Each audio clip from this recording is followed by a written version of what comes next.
And we are back for another episode from the best division in football. And if you don't agree, don't argue with me, argue with your mama. It's the Nfc Beast Podcast, right? It's your boy Cool McCain, joined on the side by my man Sam Shady. Sam, what's going on? Another great night to talk some football with you fellas. Love this show. Happy to be back. Looking forward to another episode. Yes, sir. So, and below Sam, we got my man Scrub Zero, our Giants guys, back in the building this week. What it do, baby? I still got to go through another Sunday with no Giants, but it's all good. They play Monday night. Hey, they still play. Exactly. And then we have our Cowboys gentleman, Mr. Ben Holloway. The silhouette of Ben Holloway and his voice that are going to be joining us tonight. Ben, what's up? What's up, everybody? How we doing tonight? Can't complain, man. Can't complain. So, around here, we just get into it. So, starting off, we'll go back to last week. Since we have our Cowboys representative on, we'll talk a little Seattle Seahawks versus Dallas Cowboys. Ben, you're the fan. You talk to us. What did you take away from the game? Thoughts? Good thoughts on the game. Because we talked about it last week, but you weren't here. You tell us what you feel about it. Yeah, so defense played like trash for the majority of the game. Probably took Seattle lightly, considering Seattle had looked like trash for a couple of weeks. And honestly, DK Metcalf is an absolute freak who makes a lot of DBs look crazy at certain times. So Metcalf exploding mostly at the expense of Deron Bland, which I'm sure everyone enjoyed. All that pick six and defensive player of the year talk, which, I mean, it's amazing his pick sixes, but he's never been in the conversation with DPOY. Never. Not to me, at least. Parsons is clearly more valuable, regardless of stats. Parsons is the better player, and it's not even close. Bland has some similarities to Diggs, where I think that they're both very good corners, maybe on the cusp of great. We certainly paid Diggs as if he's great, but they are both going to be in the league for a long time, I think, and both be really good for a while. But playing cornerback, you're going to get beat. And DK Metcalf is an absolute freak, literally. When Seattle decides to give him the ball, he can do that. For some reason, sometimes they don't give him the targets when he's athletically, like he's a freak. Probably one of the most athletic wide receivers at his frame and size to be that fast. And it was on full display how good he is in that game. That said, as far as the fourth quarter goes, I mean, in the fourth quarter, we made the biggest plays, and frankly, that's why we won. Both offensively and defensively. Fourth quarter, we played better, made the bigger plays, and we won. I don't know. That's where we'll start. I'll let you guys obviously respond, but that was my takeaway. All right, do you guys have any thoughts on that game? I know we kind of talked about it last week, but since we had the Cowboys representative, I figured, let's hear what he has to say about it. I think I'm good on this one. Like you said, we discussed it last week. Fair enough. So we'll move the on only to thing I'll say is y'all just need to move Michael Parsons around some more. Just having him at the end is like occasionally that's fine, but to have him there almost exclusively is going to do him and your team more harm than good. Scrub. Well, Parsons, by the way, is one of the biggest reasons that I don't feel any type of confidence that Dallas is going to go far in the playoffs, and that's because the two main competitors, the 49ers and the Eagles, do an excellent job of minimizing Parsons. They schematically do a fantastic job of basically eliminating Parsons from the game.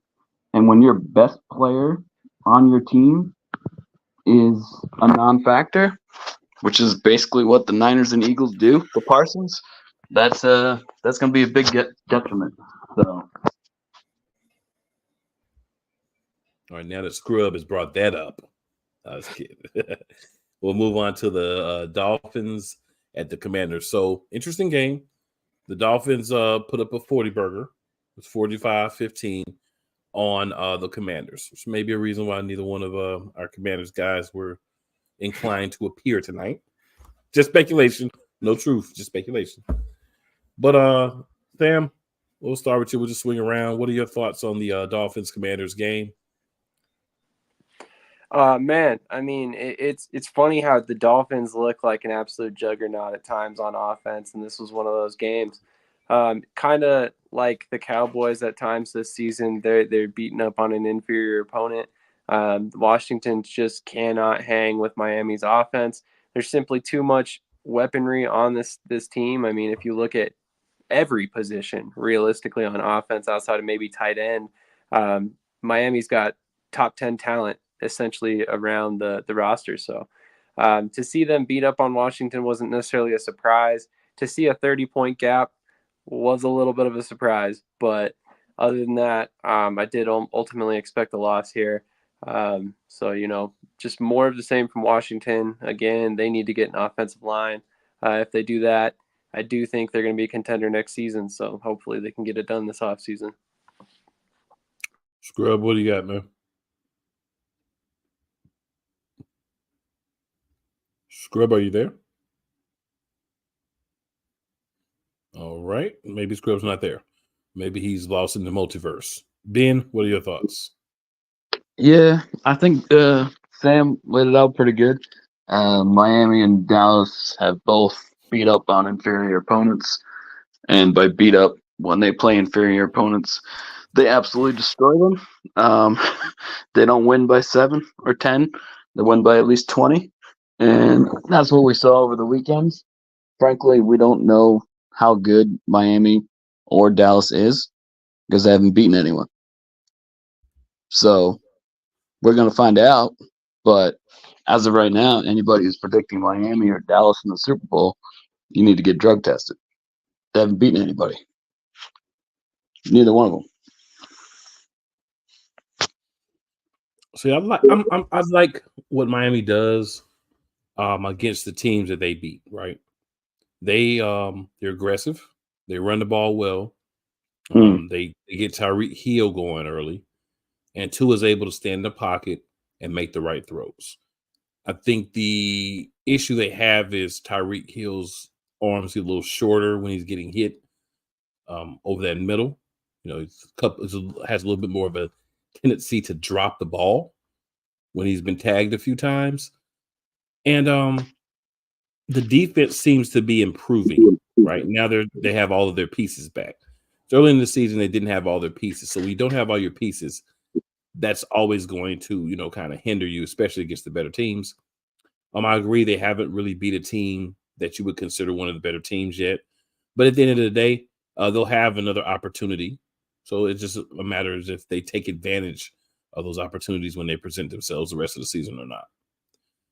Scrub, I see you've returned to us from the multiverse, sir. Or are you still in the multiverse? I believe Scrub has returned to the multiverse. So we'll go ahead and slide on to the third game.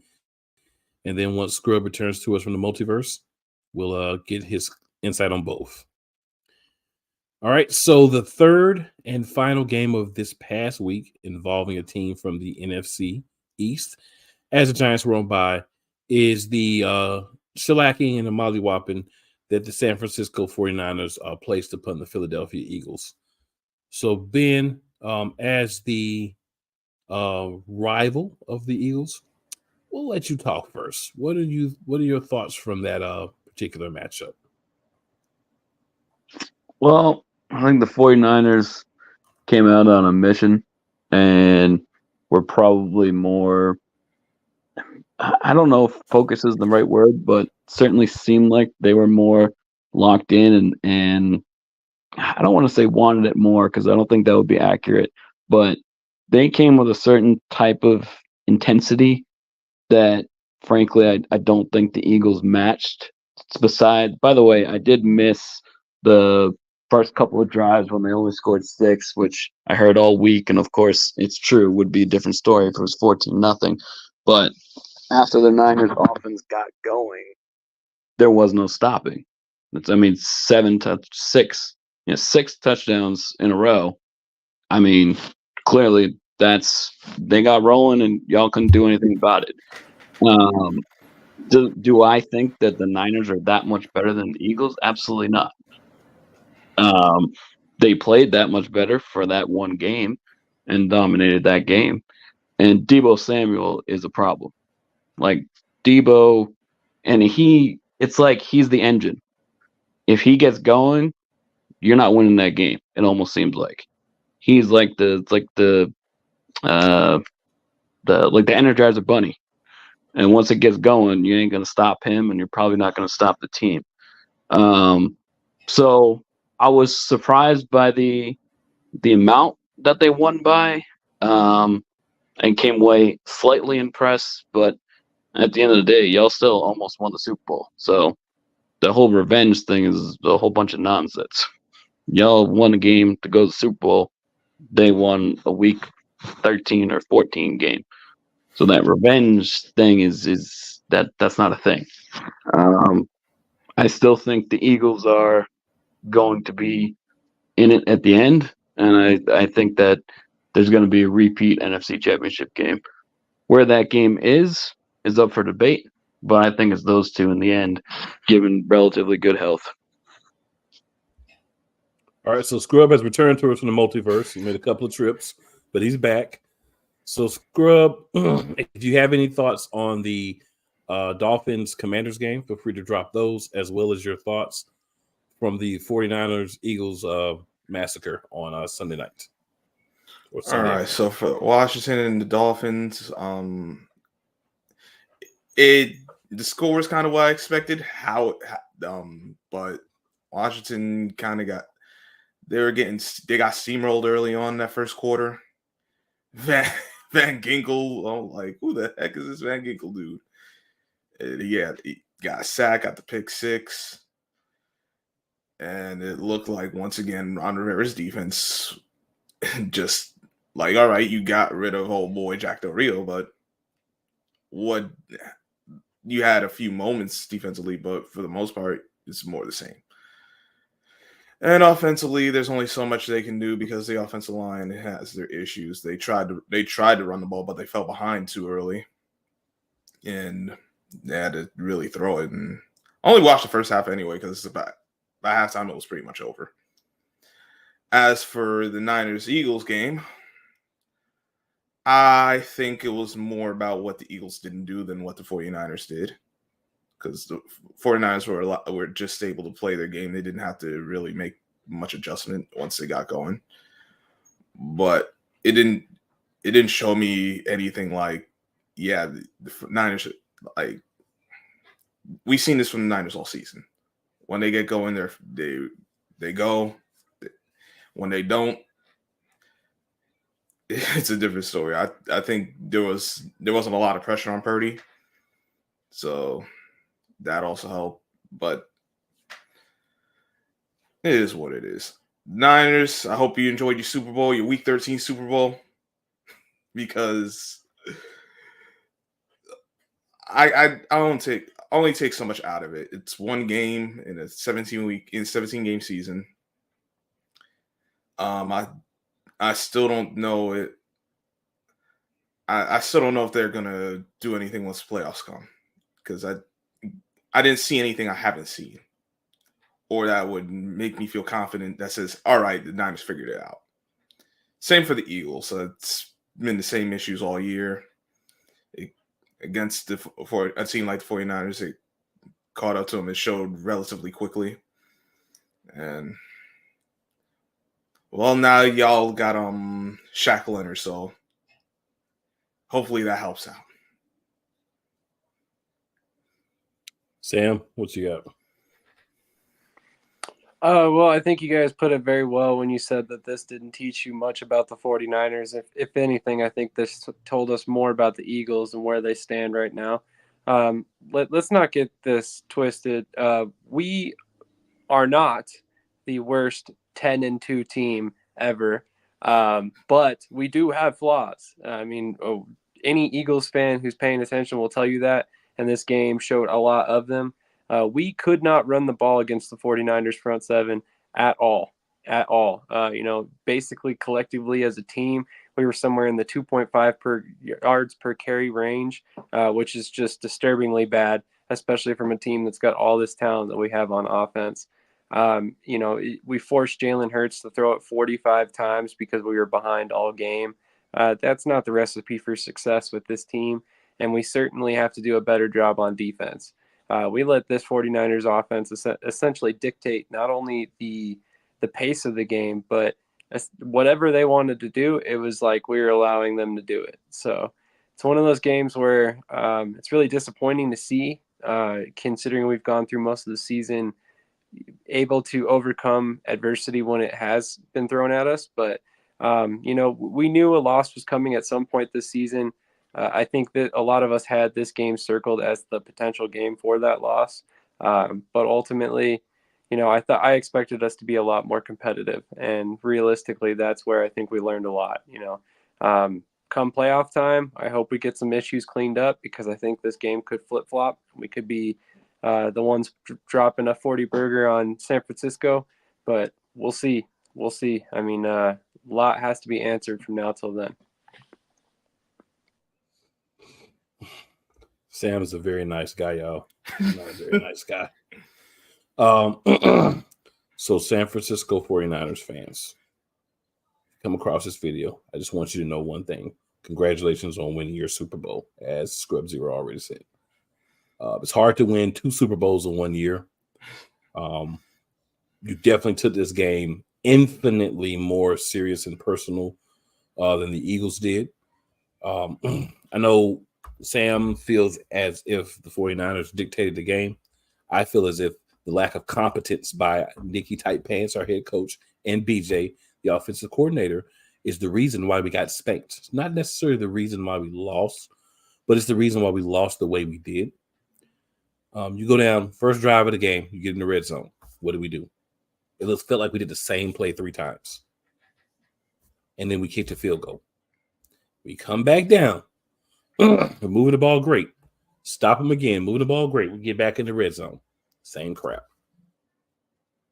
So if we're not going to be unique, if we're not going to do different things, if we're not going to run the ball, it doesn't matter who we play. We're not going to win the game. San Francisco realized that, number one, we didn't take this game seriously. Number two, they were playing smash mouth football. We were playing ballerina football. Those two don't belong together. We're supposed to be one of the best run-stopping teams in the league.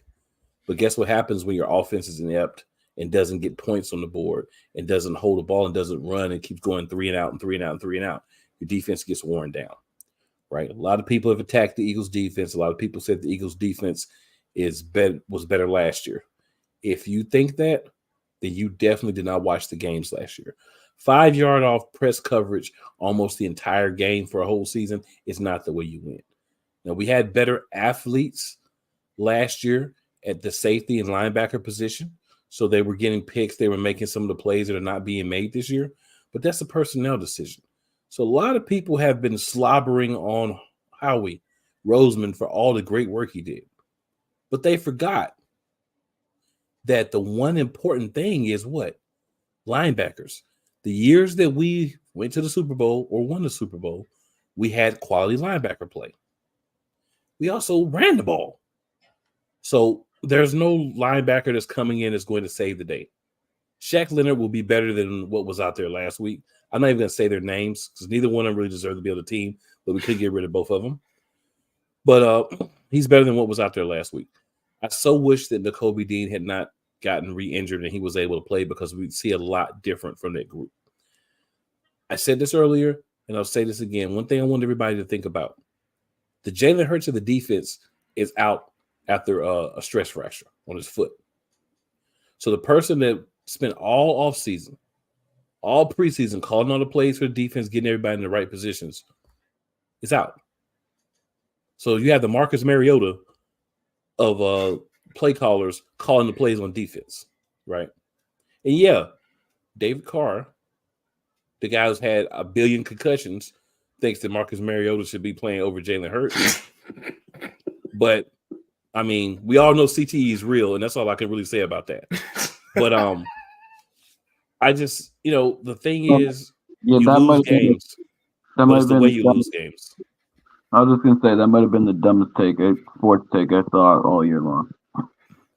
Like bad. I said, Matt, I don't really blame a guy that's had 1,000 concussions. I mean, like we said, CTE is real, man. I'm not trying to make fun of him, but literally something's not right up there for him to open his mouth and say that. It's clearly something's not right up there.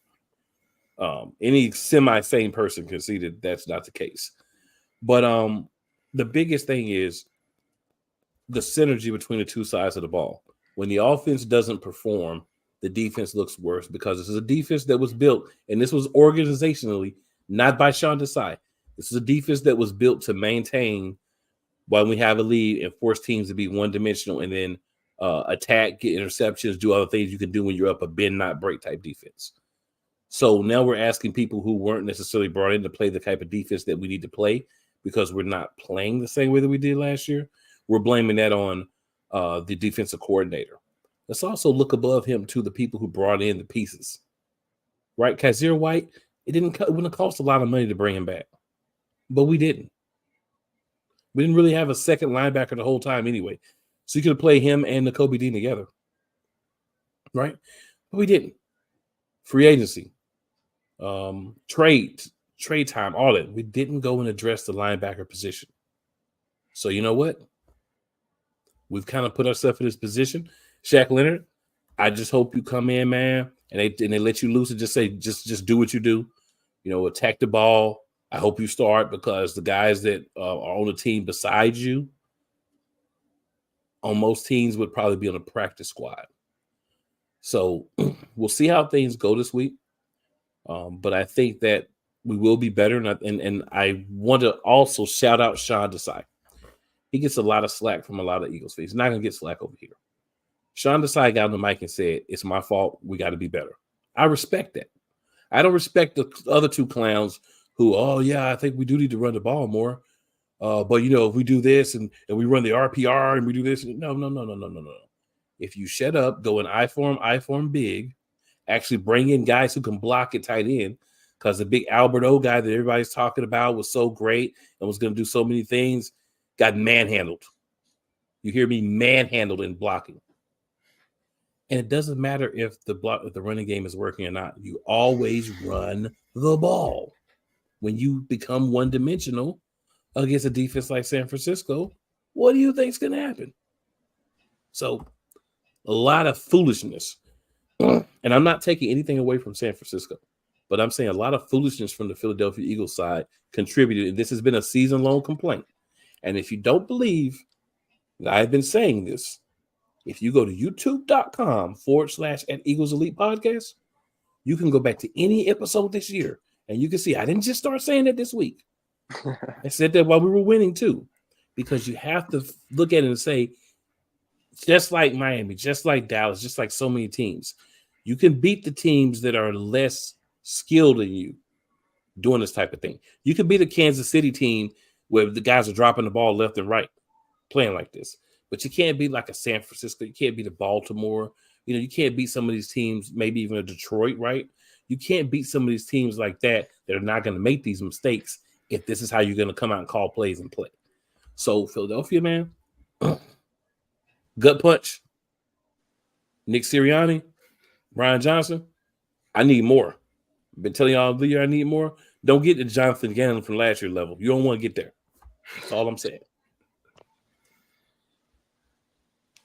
I just wanted to throw out there that I think we're seeing exactly why Albert O is no longer in Denver. A big reason why they went with other options here is the fact that he cannot block. He's essentially a glorified jumbo receiver or wide receiver. He's nothing more than that. He'll never be anything more than that. He's kind of at his peak of who he's going to be throughout his career. So if you want an athletic, solid pass catcher, he's great. If you put him out there as a blocker, you're going to watch him get beat all game long, unfortunately. But Sam, I haven't even seen him contribute in the past game. Now, maybe I'm not watching closely enough, but compared to the other guys who touch the ball, who get like a solid amount of touches. I really haven't seen him show up there either. Oh, you're not wrong. You're not wrong. He's been a disappointment across the board, but throwing him out there as a blocker should almost be a coaching mistake, or looked at as a coaching mistake in my eyes. Y'all getting Goddard back this week, so that's a big boost. Yeah, but Goddard's one tight end. 100%. That'll help. I still don't. But that won't solve all the problems. Why haven't we signed Ertz? That's a very, very good question. Secretly, Maybe he doesn't want to come back. Yeah, I'm kind of, to be honest, I'm kind of hoping he lands in the AFC, and that doesn't have to do with Eagles better than Dallas because they get him, because I think they're better than Dallas whether they have him or not. But I would like to see him with the Chiefs just from a football perspective. Some 2 tight end sets with Kelsey and Ertz, like that makes sense. Like the Chiefs are struggling offensively, and you can't tell me that Andy Reid, brilliant offensive mind, can't make Chiefs. I want the Chiefs to get better. Why would I want the Chiefs to get better? Keep dropping. Listen, part of the reason the Chiefs are struggling because they don't run the ball enough. So they need to figure that part out too. Well, that's and Pacheco's out this week, possibly more, so that's not good for them at all. Now you're going smallest violin.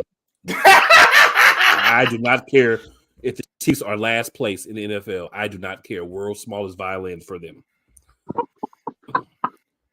But yeah, let's be all right. They got Patty Mayonnaise. Yeah, they got Patty Mayonnaise over there. So let's move on to the playoff picture. So we'll go over the AFC first. We will, for the sake of argument, do the teams that have 6 losses or less, because it'll get us down to about 11, 10-ish on each side, versus those teams that probably are not going to do anything at all ever. So in the AFC, we'll start at 6-6, second in the AFC East, the Buffalo Bills. I think they're going to win this week, so I think that'll help their standing, but not a great team right now, but at least a decent team. Then we have at 6-6 also the Cincinnati Bengals. They're playing the Colts this week. Then we have the number 9 also at 6-6, the Denver Broncos. They're playing the Chargers this week, which should be easy win. And then we have the Steelers at 7-6, thanks to their loss to the Patriots. Excuse me, 7-7 now. Yeah, because of their loss to the Patriots. No, 7-6. You're right. It's 7-6. Sorry, y'all. I forget that game's already been played. So yeah, that's embarrassing for Pittsburgh, but you're the other Pennsylvania team, so I don't have any pity for you either. Guys, any thoughts? Any thoughts on those are your bubble teams there? Any thoughts on those? I'll just say 2 worst losses of the season, Pittsburgh, back-to-back weeks. 2-10 Good job, Pittsburgh. 2-10 teams go into your home and win back-to-back. Out of those you listed, though, I don't really see, to be honest, I don't see any of them in the playoffs. I got the Texans. Of course, I'm on my phone, not looking at anything, but I got the Texans ahead of all of those guys, and not just because that they have one more win. But I was going to say, well, guess what? The Texans are above all those guys. Yeah, I know. I know. And I honestly, I guess what I'm saying is that I guess I think that it's going to stay relatively the same without looking at anything standings-wise. I think that the Texans have a better chance, the same as the Colts have a better chance than all those teams. If any of them were to get in just by talent alone, it would be Buffalo. Any other thoughts, guys? I think the Steelers are out. Without Kenny Pickett, they're not going to make it in. Obviously, we know the history. We know the history between the Steelers and the Patriots. Belichick usually finds a way to win against them, so that's hurt him in a sense. I would say they still have a chance, but that Kenny Pickett, for whatever you think of Kenny Pickett, he was their best option, and they're with Mitch Trubisky. I think they're out. I think we'll get to them in a bit, but Broncos, I do think have a chance to jump up. I think they're the one team that could jump up. Yeah, we'll see how that plays out. Sam, you got any We'll see. thoughts? Yeah. I think if you're looking at a playoff picture, you got to put the Colts in there, the Texans in there, and the Browns. I mean, other than division winners, I think those three teams have kind of set themselves apart. Specifically, the Browns, I think they've won in spite of their quarterback play. If they get their quarterback play figured out, that team could be dangerous in the playoffs. Texans, vice versa. If they can get some other things figured out around their quarterback, they could also be dangerous. But ultimately, I don't think we're going to see a whole lot of surprises in the AFC. I definitely do not see Denver in the playoffs. I will happily eat my words if that happens, given that I'm a Denver native, but I just don't see it this season. I think we're 1 year away from being a competent team, despite the recent winning streak. Yeah, Okay. I just don't trust the quarterback in the Browns right now. They got Joe Flacco, and last we saw him, before this past Sunday, he wasn't very good, and 2 this years past ago, Sunday he didn't wasn't give me very any good. confidence. Yeah, 2 years ago, he had been good for 2 years. that's what I'm saying. Like that's why I don't have confidence in the Browns making it. But All right, and then so just to go over the teams who are currently in the playoffs, we've pretty much talked about them already anyway. Number 7, we have the Houston Texans at 7-5. They're third in the AFC South. At number 6, we have the Colts at 7-5. They're second in the AFC South. And then at 5, we have the Browns at 7-5. They're second in the AFC North. Not a lot of games separating 1 and 2 in those divisions. So the Jacksonville Jaguars are at 4 at 8-4. The Kansas City Chiefs are at 3 at 8-4. Baltimore Ravens are 2 at 9-3. And the Miami Dolphins are first at 9-3 due to tiebreakers. So you look over there on the AFC, it's still kind of tight, right? Still got a lot of teams that had a number 1 seed, and you still have all the wild card teams actually a game back. Yeah, well, 2 of them are a game back. When you were reading down that schedule, Colts can almost essentially end the Bengals season. I mean, that'll be hard to overcome. You lose a tiebreaker, of course, and it'd be 6 and 7 at that point. So Colts, that's a, I don't know, statement game, but it's definitely a big game for them. For both. I still maintain that White Goodman and the Colts suck. That's my personal opinion. So to go over to the NFC, the teams on the bubble looking in, you have the 6-6 Rams, second in the NFC West. You have the 6-6 Seahawks, third in the NFC West, but because of tiebreakers, the Seahawks are ahead of the Rams. And then I guess you should just at least put in 5-7. We've got the Buccaneers at 5-7 and 10th at second in the NFC South, and then the Saints at 5-7, third in the NFC South. The Saints play the Panthers, so we know they're going to win. The Buccaneers play the Falcons. All they got to do is make them throw the ball, and they should win that game. The Rams play the Ravens. Doesn't look good for the Rams. And then the Seahawks play the 49ers. Doesn't look good for the Seahawks. So, yeah, we might see a little change in this come next week. I would say are the Packers in the 7th seed? Is that why you didn't say their name? Yeah, they're in the 7th seed. They're currently the 7. Okay. Yeah, but as far as don't sleep on the Rams, they've found a way to bring some life in, and the Ravens, we know they have a tendency to blow leads in the fourth quarter. So I would not be surprised if the Rams won this Sunday. I would pick the Ravens, but I would not be surprised. The Rams forgot about Cooper Kupp. That's their problem, or one of their problems. Sam, any thoughts?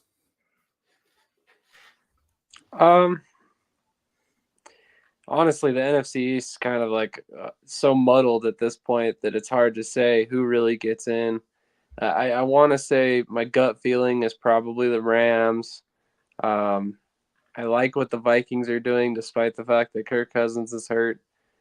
Jordan Love recently has been playing pretty well, so maybe the Packers. But, man, I have a hard time putting any faith in the Seahawks this season. So, I mean, ultimately, that's probably going to be my three teams behind I guess 2 teams behind the division winners. So probably go Packers and Vikings, and then obviously the Cowboys. Yeah. My only concern with the Vikings is I know they're getting Justin Jefferson back, which should help, but I don't know how that's going to actually affect their rhythm. They've been rolling well without him. The Packers, I love what Jordan Love's been doing. I think they might actually be the 6th seed when it's all said and done. And the only thing really why this is the South, and I don't trust none of those teams, but because I don't like the quarterback at the Bucks, I don't like the quarterback in the Falcons. And right now, well, Derek Carr's out. Thank goodness. I'm not that wishing he's hurt, but he shouldn't be the starting quarterback. He's not good. Yeah, NFC South winner is going to get another beat down by the Cowboys in the first round, and it's going to get all the Cowboys fans delusional and happy and predicting all these things. But yeah, the NFC South winner, whoever it is, likely Dallas is the 5 seed, and they, as long as they come to play, they'll spank them just like they spanked Tampa last year. Then we got the Packers at 7, at 6-6. They're 3rd in the North. Vikings are 6 at 6-6. They're 2nd in the North. Obviously, tiebreakers have them above the Packers. The Cowboys are 9-3. They're 2nd in the NFC East. Then we have the quarterbackless Atlanta Falcons at 6-6 in 4th place. We have the Lions at 9-3 in 3rd. The 49ers at 2nd and 9-3. And then we have the Eagles at 10-2. So, even after the embarrassment, still, number 1. So the big thing is there's nothing we can do about last week. So we got to move on to the next week. And I'm going to take my own advice, and we are going to move on to the next week. So, all right. So for week 14, the first NFC East game here is going to be, looks like the so Eagles Cowboys. We got to wait until Monday night to see the Giants. Yep. Dang. Okay, so the Commanders get that much needed bye week so that they can come back out and finish their season. I was going to say something else, but I'm going to say that. So, so let's do this, guys. I know that the Eagles and Cowboys game is first, but let's just talk about the Packers-Giants game real quick. Then we'll come back and finish off with the Eagles and the Cowboys. So we got the 6-6 Packers at the 4-8 Giants. Scrub, you're our Giants guy. We'll go with you first, then Ben, then Sam, then I'll finish up. Who wins this game and why? I have the Packers win this game. I haven't kept up with the injury report this week, so I don't know if Dexter Lawrence will play or not. Even if he does, the Giants are going to have their hands full. They have had issues with the run all year. The Packers finally running the ball with A.J. Dillon. They look like a better team without Aaron Jones for whatever reason. Jordan Love's playing phenomenal. He's been playing solid all year, but the numbers actually look good now. Multiple touchdowns. They got the receivers going. I know they're without Christian Watson supposedly, but even without him, I still think they got enough. You got a rookie corner with the Giants and Banks. I don't trust Adoree Jackson for nothing. Yeah, he gets burnt at the absolute worst times. I'm through with him. He could go. The Giants can win, but they have to continue forcing turnovers, and Packers haven't been turning the ball over lately. So I don't know how that's going to work. Then you talk about the other way, the Green Bay can rush the passer, and we know this offensive line for the Giants has been sorry in protecting the passer. Some of the sacks that Tommy DeVito's taken have been on him, but let's not pretend like his offensive line is going to have a lot of time anyway. Got Rashawn Gary, got the other dude, Quay Walker, a few other guys. And they got solid corners on their end too. So I would say probably 24-13 final score. Maybe they actually get to the 17, but I still got the Packers winning. because I also don't All right, think the Ben. Giants will be able to run the ball because they won't be able to keep the game close enough to do so. All right, Ben, who you got? Packers, they see what's in front of them. They're starting to play good ball. They know the playoffs are in sight. They're not going to slip up, so I got the Packers.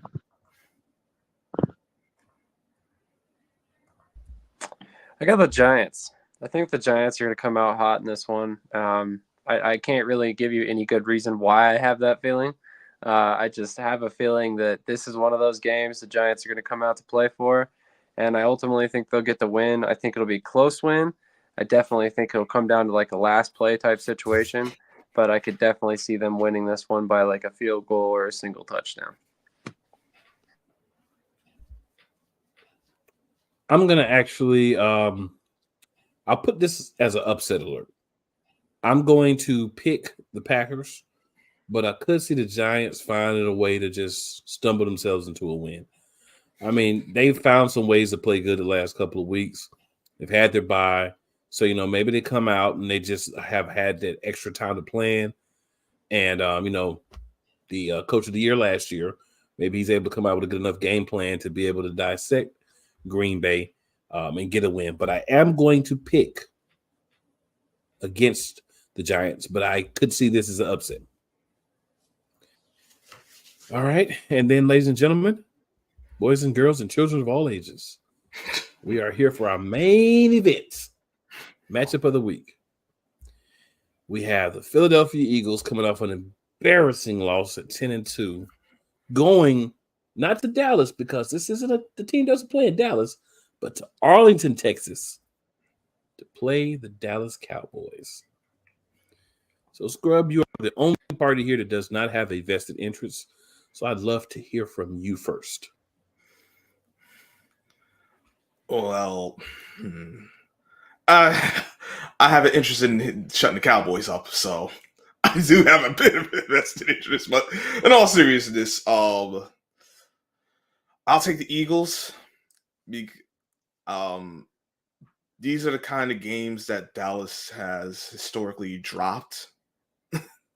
Like an opportunity to get themselves ahead and secure some home field advantage, and they haven't been able to close these kind of deals out. They've always found some type of way to lose, whether it be a blown coverage, a fumble at the worst time, quarterback throwing a pick, whatever the case may be. I know Dak's playing well. I wouldn't call him MVP candidate because as well as he's played, I don't think he's done enough for all that. But that part's a different discussion. But he's played well.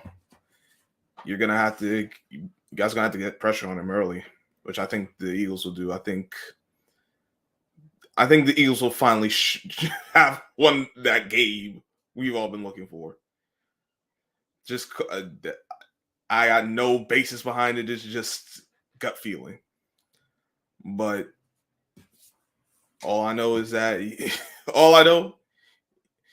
they're going to try to get it to 88. They're going to try to get it to number 3. That's Cooks, right? 3 is where is he wearing now? Yeah, they're going to try to get the Cooks. Gallup, I don't even know if he exists anymore. But they ain't worried about him. They also got that tight end who's playing solidly. But like you said, guys said defensively, Michael Parsons, like Sam said, y'all do a good job of taking him out the game. I think they'll attack Bland as well, not unnecessarily, but I think they'll do a good job of getting the matchup they want and attacking that. It still just comes down to running the ball. I think y'all will do a better job than they will because while they do have solid backs, there's not that one guy they trust. So I take the Eagles. Cowboys won't take the lead in the division. They will not. They could kiss their chances for home field and the division goodbye, and they'll just be stuck in that 5th seed again.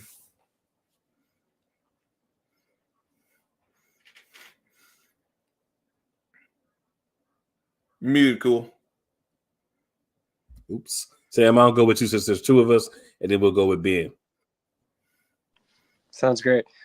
So I personally think Micah Parsons is actually going to be a bigger factor in this game, and the reason why is Brian Johnson. So last year, the way that we eliminated Micah Parsons was the fact that we more or less kind of left him unblocked and let Jalen Hurts account for him. And that is not only a bold strategy, but it was definitely one that worked very, very well in 2 games last season. So with Steichen gone, we've already seen an ability for Brian Johnson to have a very short-term memory and totally forget last season even exists. So with that in mind, I don't think we're going to be able to eliminate Parsons quite as well as we have in the past. I think he's going to be a huge factor in this game, and it wouldn't shock me to see him see multiple sacks or multiple impact plays, whether it's a sack and a forced fumble or something like that, or maybe a couple tackles for a loss. But I expect him to have a big game. I expect this to be a very close game, and ultimately, I have the Eagles winning, but I do see this being a really tough game for us to ultimately pull out. The Cowboys are playing really good football right now. I know they're beating up on a lot of teams that are inferior opponents on paper, but at the same time, there is something to be said about really, really beating the opponents that you're playing. So Cool's mentioned it a couple times. You got to applaud them for that. So we'll see how things go this weekend, but it's definitely going to be a nail biter, I have a feeling. So you're telling me I should start Micah Parsons this week in fantasy? Yeah, if you're playing a defensive fantasy lineup, I would start Micah Parsons, yes. Gotcha. Ben? Yeah, so I think that the 49ers beatdown works in your favor. You guys will be, not that you wouldn't have been motivated, because of course you're always motivated to beat the Cowboys and especially motivated to essentially end the division. So Eagles definitely would have been motivated one way or the other. If they beat the Niners or if they lost by 7, they still would have been motivated. And I think that getting beat down as bad as they did provides them more focus, more attention to detail, more, I think that more energy, more, they'll come out playing a lot better than they did. I really truly believe that because they're not going to fall flat on their face 2 weeks in a row. There's way too much talent on that roster to get blown out back-to-back weeks. That's just not going to happen. There's a lot of talent on the Eagles roster. As far as Dallas goes, I kind of am sort of paying attention to like what the players are saying, like during the week or after the games. Like I'm liking, the, let's say Parsons and Dak, what they're saying. Granted, words are words, but their mentality seems to be a little bit different this year. Now that could be fool's gold, but it seems to me that their mentality and their attitude has slightly changed this year. On a positive note for Cowboys fans, I am leaning Dallas, but I'd be lying to you if I would go put money on it because I think it's going to be a really close game. I have a hard time. Yeah, I think Dallas is going to pull it out, but I'm not super confident in that. But I will say that if I had to pick it, I would say Dallas, but I expect it to be a one-score game one way or the other. And to what Scrub has said, these are historically the games Dallas has found a way to lose, whether it be a missed tackle, an interception, a fumble, play calling, bad clock management, whatever it is. We've seen both with Romo as the quarterback and Dak as the quarterback, their propensity to lose big games. Do I think that there's a little bit of a shift in how they're, as I alluded to, how they're thinking and their focus? I think so. And I think that they're Quinn and the cornerbacks coach who was with McCarthy, played for McCarthy, Al Harris. I think is going to make it so Bland has a better game, even if the Eagles come out to try to attack him, which they certainly might. A.J. Brown is very similar athletically to Metcalf. So they might have that type of game plan. But I don't think Bland is going to look that bad again. But yeah, I got a very close game. I think it's going to be similar to when we played y'all in Philly, which went all the way down to the end. I think that it being in prime time, these teams being close roster wise, like if you put take the team names out of it, roster A, roster B, most people would agree maybe one is better than the other, but not by much. So I think it's going to be a close game that reflects that. But I will take Dallas by, less, either 7 or less. So I said in the offseason that I had Philadelphia losing one game in the division this year, and that was week 18 against the Giants when they're sitting everyone. Didn't expect the Giants to be as bad as they are, so we may not even lose that one. But I had the Eagles doing something they had not done in a long time, and that is sweeping the Dallas Cowboys. I am going to stick with that prediction. We've actually played the Cowboys better in Jerry World than we have in Philadelphia. This is in Jerry World, just in case anyone wasn't sure about that. I think that the loss definitely is going to play into it, but there's always the lingering doubt in my mind of, are we going to run the ball? Are we going to control the amount of opportunities that the other team's offense gets? We know the deficiencies that we have. Dallas knows the deficiencies that they have. There's no one player that could walk in off the street and fix those things. So it's game planning around your deficiencies. It's making sure that you call a game that makes sense with the talent that you have, and watching the film from the other team, watching what you see consistently they don't do well, and figuring out a way to do that. I think Philadelphia's motivated. I think they win this game. I think we win this game by a touchdown or more.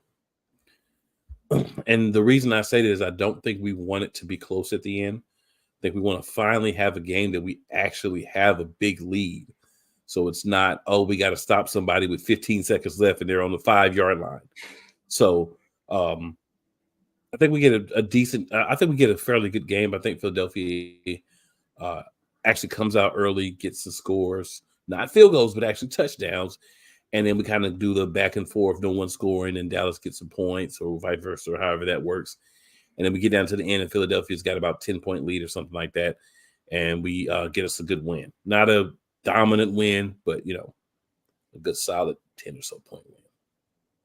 I would say I would really, really, really question your play calling offensively if you don't run the ball, because that is 100% our weakness on defense. So if they don't come out and try to be balanced, then I will really, really question the Eagles' play calling, because that is our weakness. I've been questioning all year. You haven't ran the ball. Certainly questioned last week. We've got a top 5 running back. He didn't even get the ball enough.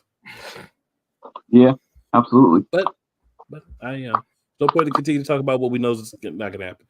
They're not going to come out and run the ball 30 times. They've shown me through 13 weeks that's not what they're going to do. So they're not going to do that. All right. But, guys, I appreciate you hanging out with me tonight.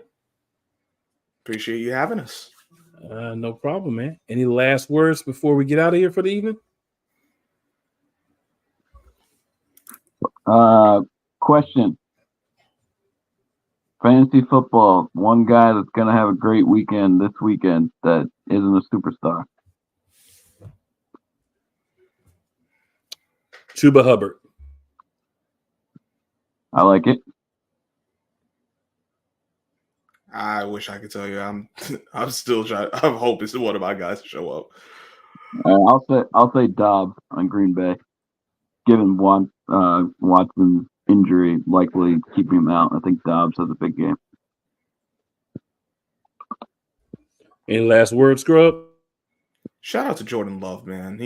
There's a lot of people that didn't think he could pull it, he could hold up in starting quarterback position, and that boy's just been making it happen this year. Looks like Green Bay going to be all right as far as the next few years at quarterback.